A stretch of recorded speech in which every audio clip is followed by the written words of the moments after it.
Well, heavy rain over the past couple of days has overflown many drain ditches and creeks in Holmes County, engulfing low-lying areas. 12 News' Alex Love traveled to Lexington County, where homeowners demand better flood control and even help.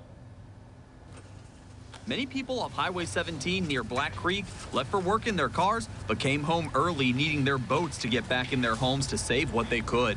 I get my clothes that were in the dryer. I get that out. I get my coffee, and I love my coffee. I got probably 2 or 3 outfits at the house. Everything else, I just left it. Gordon is one of many displaced in this flood, putting a new job on hold. He spent most of the day lending his boat to others, getting to safety and their belongings out of the flood. Leave out Sunday. I got to call my boss man in an hour or so and let them know that I done got flooded. And it's going to be a couple days before I can even get to work. Across town, streets behind the Tony's Express were going under, forcing many to move their cars, but not enough time to protect their homes. People grew frustrated. They're pushing the water up under people's houses now.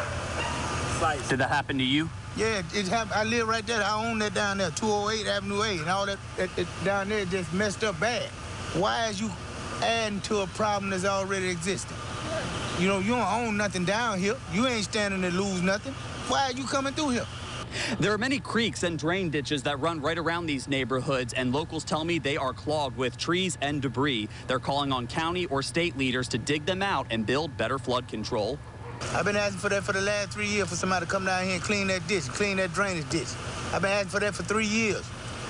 No one has ever lift a shovel to that down there. Water was receding as the evening went on, but damage cleanup will take a few days. A big toll on everyone's finances, making people unsure if they'll make ends meet. I'm disabled. I had a stroke in 08 and had some many light strokes, and the money ain't there, the funds ain't there like it used to restart. These big leaders, I hope they step in and do what they've been elected to do. Lexington is still fortunate everyone made it out safely on time and no deaths or injuries were reported. Reporting in Holmes County, Alex Love, 12 News.